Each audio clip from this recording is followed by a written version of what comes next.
Okay, here we have the new motor gearbox base plate that I have developed to upgrade a Emotator 1200 rotator to a 1280.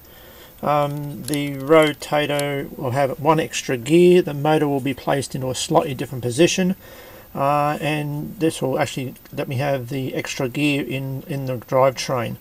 This is, if I'll stop the glare here, this is the new plate. It is 2 pieces of aluminium which has been laser cut. They've had 4 mounting poles pressed into the top layer one, and they have been punched together by a press. I have then screwed them together to keep them in place. The shafts have been cooled down, and the plate has been heated up, and the 2 shafts have been pressed in, and then they've been pinged here as well to make sure they don't move. This, you can see the actual, they slightly raised the screws for the motor, because the motor is actually sitting closer up because of the double thickness here. So as you can probably see here, the shafts have grooves within them. The grooves are there for circlips to keep the weight off the 2 top gears, off the faster moving gears, which puts a bit of load on them, and they actually can slow the actual gears down. I'm just going to give you a bit of a quick run through of the process of putting this thing together. So basically we have a couple of shims at the bottom here, just to packing up to make sure our spacings are really good.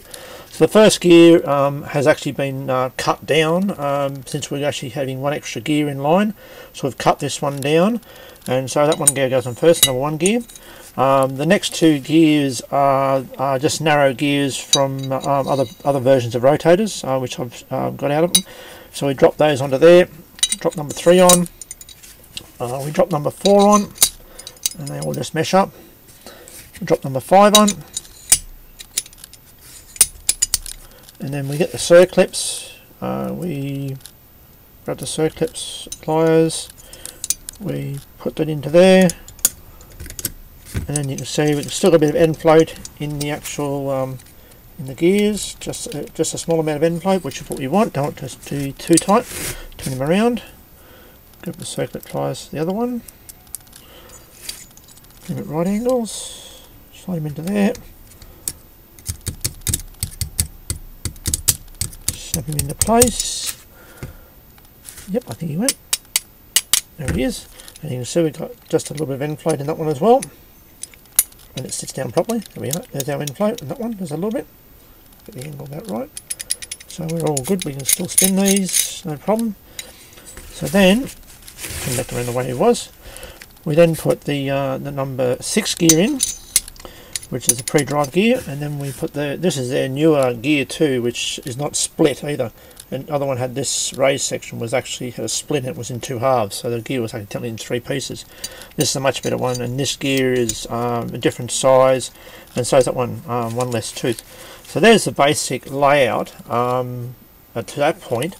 Now if I just grab the cutaway version that I have here as well, this is actually that way around, so actually if you see, we now have put these side by side. You can see that one has, when I turn it to the right position, we have to this point we have that many gears we haven't seen. Now you see the drive gear is actually sitting in a different position, and you look at it from the bottom, it's in a different position compared to the orientation of the whole thing. So which means I can stick the motor on this one here back into the chassis, away from the closer to the, well, further away from the actual the terminal socket, because it was really close to that before anyway, but that's beside the point. So basically this has one less gear, and the gears are actually wider in this version. If you see that, the actual gears, the bottom 2, 3 gears on 4 gears are actually wider.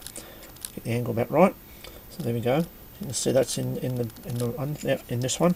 This is the genuine 1200 one. You can see we've back here we've got the solid gear, which we still have in the later version. This one here actually has the split gear on it, so these are actually a different size. So that's beside the point. So there we are. We have that to there. And so there you can see our extra gear in line, and then the motor will attach to here and will drive onto there. And you see there's no major load onto these first gear. Angle right. makes it very easy to turn. So there's no weight on these two heavy gears, not weighted it. So basically, now we'll just quickly drop this into here. Oh, you might have noticed there's an extra hole here, of course. Well, that was for an upgraded version which would have 3 shafts, and the gearing was going to be doubled up all the way down in more planetary sort of style. That is just a maybe job if it's going to come up, but I can upgrade it to do that. Just need more gears. So basically we assemble him into here, slides in there like that, and then we can bolt him up. So there we go. You actually physically see now in there. Turn the angle right, so you can see that we've got all the gears in line. And then basically the top 2 gears, they just slide in and drops in. And then the other one does the same. That. There we go. And in this hole goes the potentiometer, which drives off that the pre-driver for these. So there we go. So there's our. Whoops, haven't bolted him up yet. Feeling part of it. So there we are. So there he is. So he's all sort of together. I've got a one that's actually been finished off and all greased up, ready to go. But this is just a quick show you a quick run through of how it actually goes together. And pull it back apart again. So they don't drop out, because that's what they tend to do. They drop out. So normally there's a plate that goes on here which holds the limit switches, and that holds those shafts in place.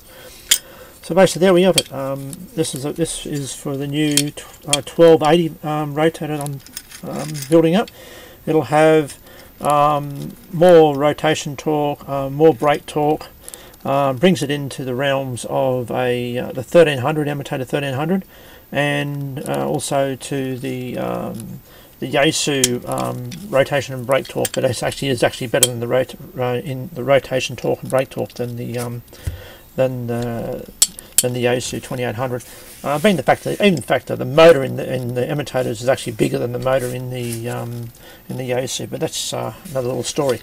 So there we go. There's a brief run through of this new upgraded 1200 to a 1280, and thank you very much, and we'll catch you later.